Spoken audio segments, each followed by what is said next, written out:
Launch తయారు చేసిన డిన్నర్ని క్రిలిన్ ఇంకా రోషి తినడం స్టార్ట్ చేస్తే ఆకలితో అలమటిస్తున్న గోకు వాళ్ళని చూస్తూ ఈ నైట్కి నాకు ఫుడ్ లేదా అనుకుంటాడు. అబ్బబ్బబ్బబ్బా, టేస్ట్ అదిరిపోయింది అమ్మాయి, ఇంతకీ ఇదే చేప అని రోషి అడగడంతో లాంచ్ అది పఫర్ ఫిష్ అని చెప్పడంతో క్రిలిన్, రోషి ఇంకా లాంచ్ నీరసం వచ్చి పడిపోతారు. ఎందుకంటే పఫర్ ఫిష్ పాయిజనస్ అవ్వడం వల్ల వాళ్ళకి ఫుడ్ పాయిజన్ అవుతుంది. అలా తరువాత రోజు ఎక్సైటెడ్గా లేచిన గోకు ఇక తన ట్రైనింగ్ మొదలు పెడదామంటే మాస్టర్ రోషి ఇంకా తనకి ఇంకా క్రెలిన్కి ఒంట్లో బాగోలేదంటూ రేపటి నుంచి వాళ్ళ ట్రైనింగ్ మొదలవుతుందని చెప్తాడు.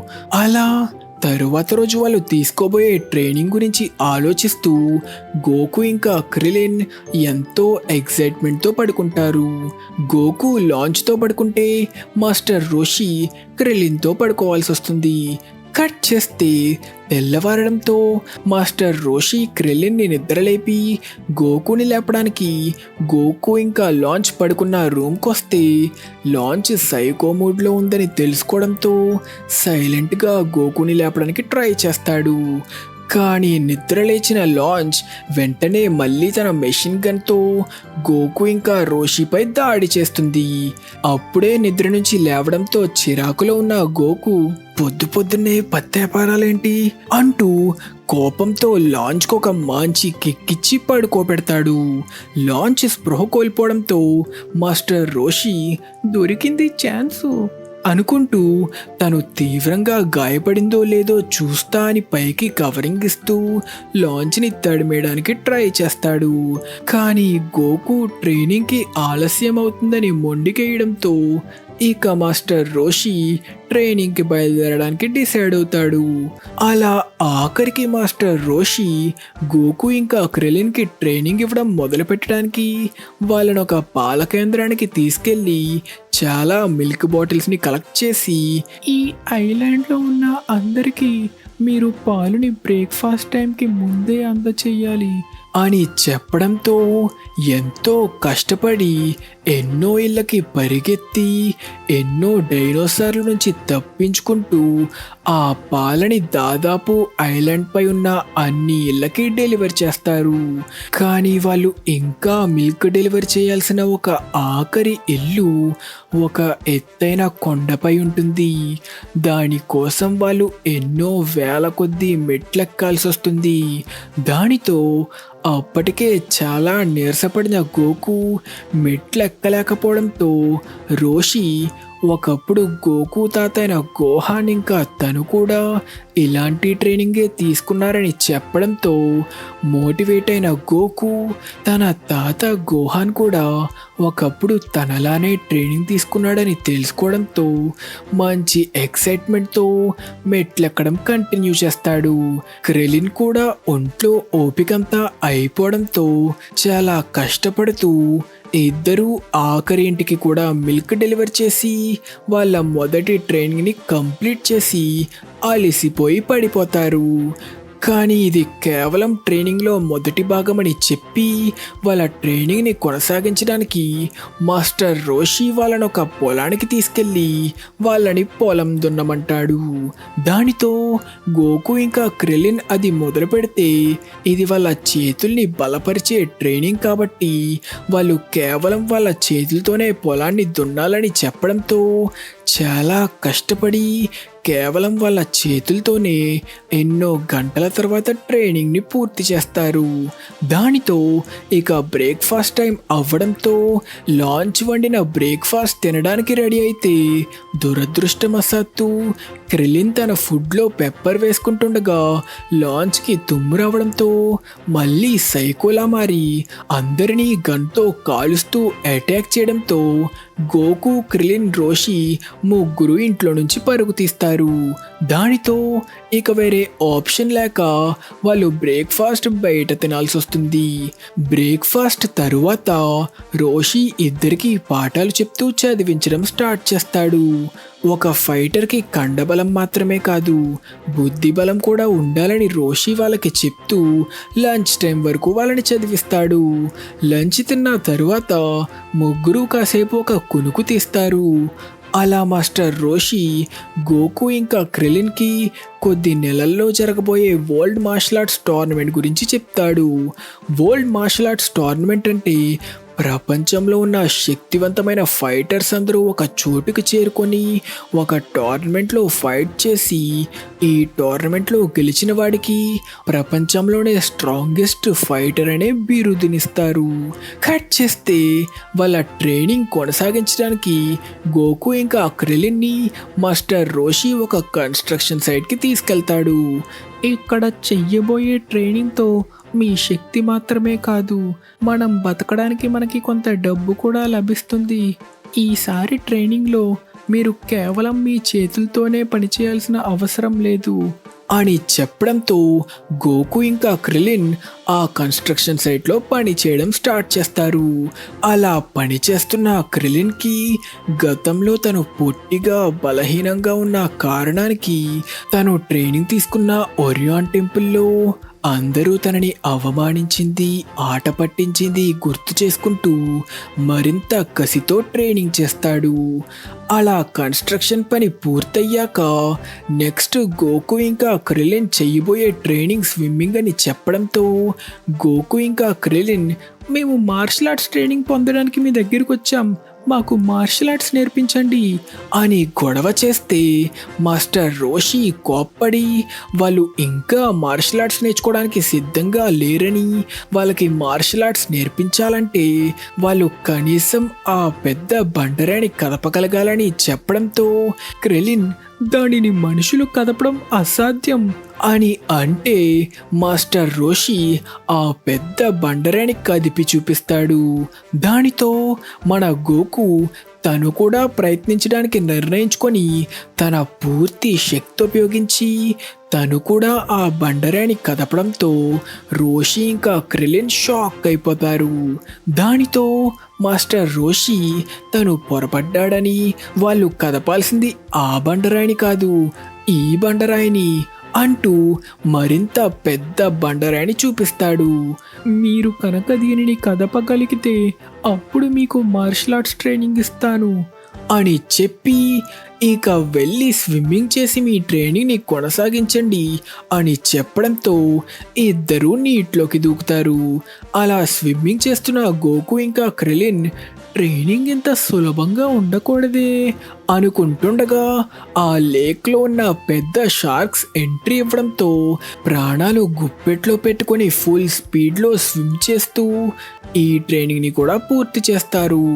ఇక దాని తర్వాత ట్రైనింగ్లో మాస్టర్ రోషి గోకు ఇంకా క్రిలిన్ ఇద్దరిని ఒక చెట్టుకు కట్టి, మీరు యుద్ధంలో బాగా పోరాడాలంటే తప్పించుకోవడం కూడా బాగా నేర్చుకోవాలి అని రోషి చెప్పడంతో గోకు, మరిప్పుడు మేము దేని నుంచి తప్పించుకోవాలి అని అడిగితే రోషి ఒక తేనె పుట్టని అటాక్ చేసి చెట్ల మధ్య దాక్కొని వాటి నుంచి తప్పించుకోండి అనడంతో ఆ తేనెటీగల నుంచి తప్పించుకోవడానికి ట్రై చేస్తూ ఎన్నో గాయాలతో గోకు ఇంకా క్రిలిన్ ఈ ట్రైనింగ్ని కూడా పూర్తి చేస్తారు.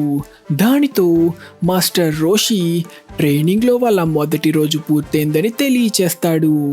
ట్రైనింగ్ వల్ల చాలా అలసిపోయిన క్రిలిన్, మాస్టర్ రేపటి ట్రైనింగ్ కూడా ఈ రోజులాగే కష్టంగా ఉండబోతుందా అని అడిగితే, ఈ రోజుతో పోలిస్తే అది మరింత కష్టంగా ఉండబోతుంది, ఎందుకంటే రేపటి నుంచి మీరు 50 కేజీలున్న ఈ టర్టిల్ షెల్ని వేసుకొని ట్రైనింగ్ చెయ్యాలి.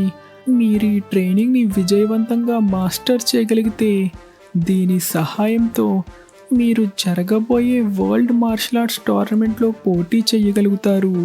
అలా రోజులు గడిచే కొద్దీ ట్రైనింగ్ మరింత కష్టంగా అవ్వడంతో గోకు ఇంకా క్రిలిన్ మరింత బలంగా మారుతూ తెలియకుండానే కొన్ని నెలలు కూడా గడిచిపోతాయి. అలా ఒక రోజు డిన్నర్ చేస్తుండగా గోకు ఇంకా క్రెలిన్ వాళ్ళ రైస్ని కంప్లీట్ చేస్తుండగా మాస్టర్ రోషి ఫుడ్ కింద పడేసుకొని ఆ వంకతో టేబుల్ కిందకి దూరి లాంచ్ కాళ్ళని చేరుకుంటాడు. కానీ లాంచ్ గోకు ఇంకా క్రెలిన్ కోసం ఒక పెద్ద రైస్ పాట్ని తేవడంతో ఆ బరువుకి ఆ టేబుల్ విరిగి మాస్టర్ రోషి పచ్చడైపోతాడు. కట్ చేస్తే గోకు ఇంకా క్రెలిన్ మాస్టర్ రోషిని పిలిచి ఇప్పుడు ఇద్దరు ముందుగా రోషి చూపించిన పెద్ద బండరాని కదపగలరని ఇద్దరూ చేసి చూపిస్తారు. దానితో ఇక వాళ్ళకి అసలైన మార్షల్ ఆర్ట్స్ నేర్పించమని అడిగితే టర్టిల్ హెర్మెట్ మార్షల్ ఆర్ట్స్ వెనకున్న అసలైన రహస్యం రోజు మనం చేసే పనులతో మీ బలం ఇంకా బుద్ధిని బలపరుచుకోవడమే. ఇదే మీ అసలైన ట్రైనింగ్. ఇక నుంచి మీ ట్రైనింగ్ని కొనసాగించడానికి మీరు వీటిని వాడచ్చు అంటూ మాస్టర్ రోషి వాళ్ళని 100 కేజీలు బరువున్న టర్టిల్ షెల్స్ని వాడమంటాడు. ఇదే టైంలో ఎక్కడో ఒక దట్టమైన అడవిలో యాంచా కూడా తనంతట తాను ట్రైనింగ్ చేసుకుంటూ ఉంటాడు. అలా తన ట్రైనింగ్ చేసుకుంటూ మళ్ళీ తిరిగి భూమా నివసించే వెస్ట్ సిటీకి వెళ్ళడానికి నిర్ణయించుకుంటాడు. కట్ చేస్తే షాపింగ్ చేసుకుని తిరిగి ఇంటికి వెళ్తున్న భూమా, ఊలాంగ్ ఇంకా పార్ని చూస్తాం. యాంచా అసలు తనతో ఏం చెప్పకుండా ట్రైనింగ్కి వెళ్ళిపోయి ఇన్ని రోజులవుతున్నా తనని కాంటాక్ట్ చేయకపోవడంతో భూమా యాంచాపై కోప్పడుతుంది. అలా వెళ్తుండగా ఒక ఆరెంజ్ పడిపోవడంతో దానిని తీసుకోవడానికి వెళ్ళిన భూమాని ఒక ట్రక్ ఆల్మోస్ట్ గుద్దబోయే టైంకి యాంచా వచ్చి భూమాని కాపాడతాడు. కానీ ట్రైనింగ్ వల్ల పూర్తిగా మారిపోయిన యాంచాని భూమా మొదట్లో గుర్తుపట్టలేకపోయినా తానే యాంచాని తెలుసుకోవడంతో ముందు నువ్వు స్నానం చేసి నీట్గా జుట్టు కత్తిరించుకో అంటూ అందరూ భూమా ఇంటికి వెళ్తారు. అలా రోజులు గడిచి వరల్డ్ మార్షల్ ఆర్ట్స్ టోర్నమెంట్కి కేవలం ఇంకా ఒక్కరోజు మాత్రమే ఉండడంతో మాస్టర్ రోషి ఇక వాళ్ళ ట్రైనింగ్ ముగిసిందని గోకు ఇంకా క్రిలిన్ని వాళ్ళ టర్టిల్ షెల్స్ని తీసేయమని చెప్తాడు. దానితో చాలా లైట్గా ఫీల్ అయిన గోకు ఇంకా క్రిలిన్ కేవలం ఒక్క జంపుతోనే ఆకాశాన్ని అందుకుంటారు. ఇక ఇద్దరు వరల్డ్ మార్షల్ ఆర్ట్స్ టోర్నమెంట్లో పాల్గొనడం కోసం బయలుదేరడానికి డిసైడ్ అవ్వడంతో లాంచ్ ఇద్దరికి మంచి సూట్లు కూడా ఇచ్చి బాయ్ చెప్తుంది. అలా రోషి, గోకు ఇంకా క్రెలిన్ ఎయిర్పోర్ట్కి బయలుదేరతారు. కట్ చేస్తే జీవితంలో మొట్టమొదటిసారి ఫ్లైట్ ఎక్కిన గోకు ఫ్లైట్ విండోలో నుంచి సిటీ లైట్లను చూస్తూ అవి భూమి మీద నక్షత్రాలా అంటూ ఆశ్చర్యపోతాడు. అలా మొత్తానికి ముగ్గురు టోర్నమెంట్ జరగబోయే ఎరీనాకి చేరుకోవడంతో రోషి, గోకు ఇంకా క్రెలిన్ని జరగబోయే టోర్నమెంట్లో పాల్గొనేలా వాళ్ళని సైన్ అప్ చేస్తాడు. కట్ చేస్తే మన గోకు అక్కడ యాంచా ఇంకా భూమాని కలుసుకోవడంతో యాంచా కూడా జరగబోయే టోర్నమెంట్లో పాల్గొనబోతున్నాడని తెలుసుకుంటాడు. అలా టోర్నమెంట్కి ముందు రెస్ట్ తీసుకోవడానికి ఆ రాత్రికి గోకు, క్రెలిన్ ఇంకా మాస్టర్ రోషి ఒక హోటల్లో పడుకుంటారు. కట్ చేస్తే మొత్తానికి టోర్నమెంట్ మొదలవబోయే సమయం దగ్గర పడడంతో ఎరీనాకి చేరుకున్న తరువాత మాస్టర్ రోషి గోకు ఇంకా క్రెలిన్కి సరికొత్త బట్టలిచ్చి ఇవే వాళ్ళ కొత్త మార్షల్ ఆర్ట్స్ యూనిఫామ్ అని తెలియచేస్తాడు. కట్ చేస్తే టోర్నమెంట్లో ముందు జరగబోయేది ఎలిమినేషన్ రౌండ్. ఎన్నో వందల కొద్ది ఫైటర్స్కి టోర్నమెంట్ పెట్టడం కష్టం కాబట్టి కేవలం 8 మంది ఫైటర్స్ని సెలెక్ట్ చేయడానికి ముందు ఎలిమినేషన్ రౌండ్ పెడతారు. అలా ఎలిమినేషన్ హాల్కి చేరుకున్న ఫైటర్స్కి కేవలం 8 మంది మాత్రమే టోర్నమెంట్లో పాల్గొనబోతున్నారని అనౌన్స్ చేయడంతో క్రెలిన్ కంగారు పడతాడు. ఇదే టైంలో బయటున్న భూమా ఎలిమినేషన్ హాల్లో ఏం జరుగుతుందో తెలుసుకోవడం కోసం ఊలాంగ్ సాయంతో కిటికీని చేరుకొని లోపల ఏం జరుగుతుందో చూస్తుంది. అలా ఎలిమినేషన్ హాల్లో ఉన్న ఫైటర్స్ అందరినీ 4 బ్లాకులుగా విడదీస్తారని, ప్రతి బ్లాక్లో టాప్ 2 ఫైటర్స్ మాత్రమే టోర్నమెంట్లో పాల్గొనడానికి అర్హులని, రూల్స్ సంగతికొస్తే ఒకరు తమ ఓటమిని ఒప్పుకున్నా, యుద్ధాన్ని కొనసాగించలేని పరిస్థితికి చేరుకున్నా, రింగ్ అవుట్ అయిపోయినా ఓడిపోయినట్టే అని, ఫైట్లో ఎవరిని చంపకూడదని, చంపితే వెంటనే డిస్క్వాలిఫై అవుతారని, ఈ ఎలిమినేషన్ రౌండ్లో కేవలం 1 నిమిషం మాత్రమే ఉంటుందని, అప్పటికల్లా ఫైట్ పూర్తవ్వకపోతే పాయింట్స్ బట్టి ఎవరు గెలిచారో డిసైడ్ చేస్తారని, ఏ వెపన్స్ ఉపయోగించకూడదని అనౌన్స్ చేస్తారు. అలా ఎవరు ఏ బ్లాక్లో పోటీ పడాలో నిర్ణయించడానికి లాటరీ తీస్తారు. ఇందులో గోకుకి 70 వస్తే క్రెలిన్కి 93 వస్తుంది.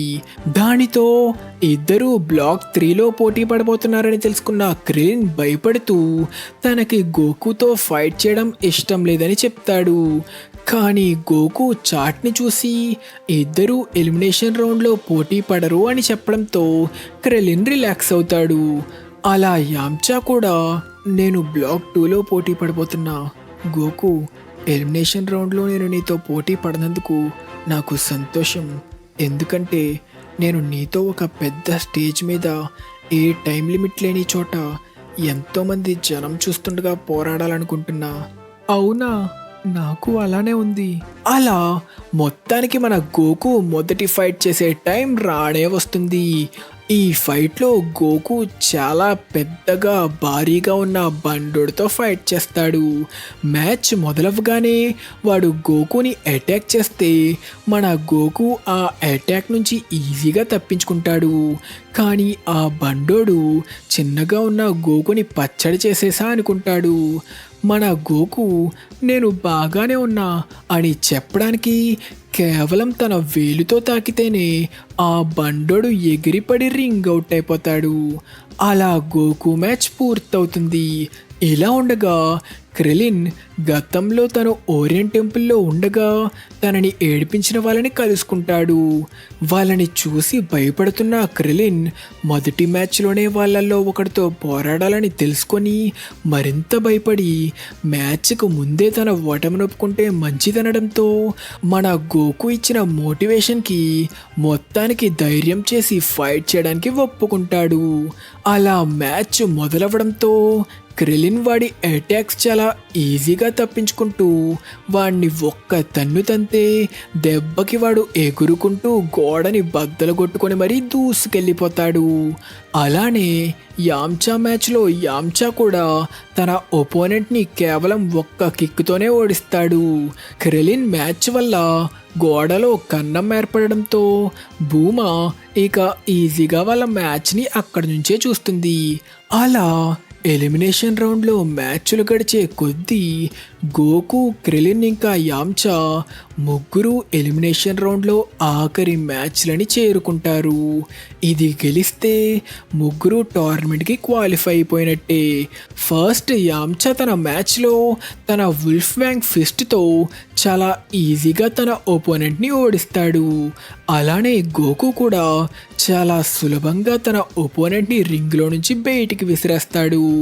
క్రెలిన్ తన మ్యాచ్లో ఒక పెద్ద బేర్ని ఎదుర్కొని దాని ముఖం మీద ఒక్కటిచ్చి మ్యాచ్ని ముగిస్తాడు. ముగ్గురు టోర్నమెంట్లో పోటీ పడబోతున్నారని చూసి తెలుసుకున్న భూమా చాలా సంతోషపడుతుంది. అప్పటి వరకు ఎక్కడున్నాడో తెలియని రోషి సడన్గా అక్కడికి వచ్చి తనకి కూడా సంతోషంగా ఉందని తెలియచేస్తాడు. కట్ చేస్తే వాళ్ళు ఎలిమినేషన్ రౌండ్ని పూర్తి చేసి టోర్నమెంట్లో సెలెక్ట్ అయ్యారని సంతోషంతో ఇది అందరికీ తెలియచేయడానికి గోకు ఇంకా క్రెలిన్ మాస్టర్ రోషిని వెతకడం మొదలు పెడతారు.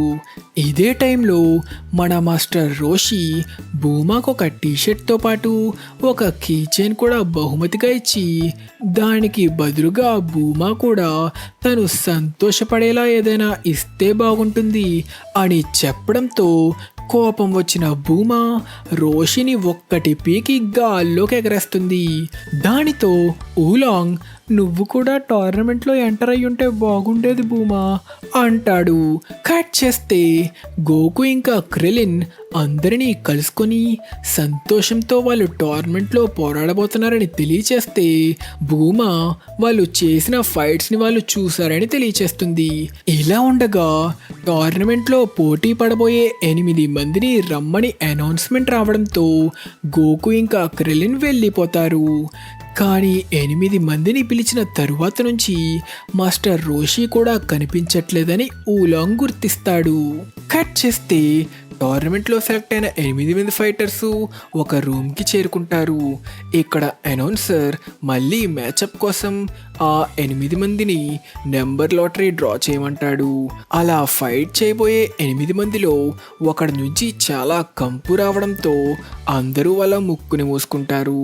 ఆ ఫైటర్ పేరు బ్యాక్టీరియన్ అని, వాడు తన జీవితంలో ఒక్కసారి కూడా స్నానం చేయలేదని రివీల్ అవ్వడంతో అందరూ షాక్ అయ్యి అయితే ఇంత కంపు కొట్టడంలో ఆశ్చర్యమే లేదు అనుకుంటారు.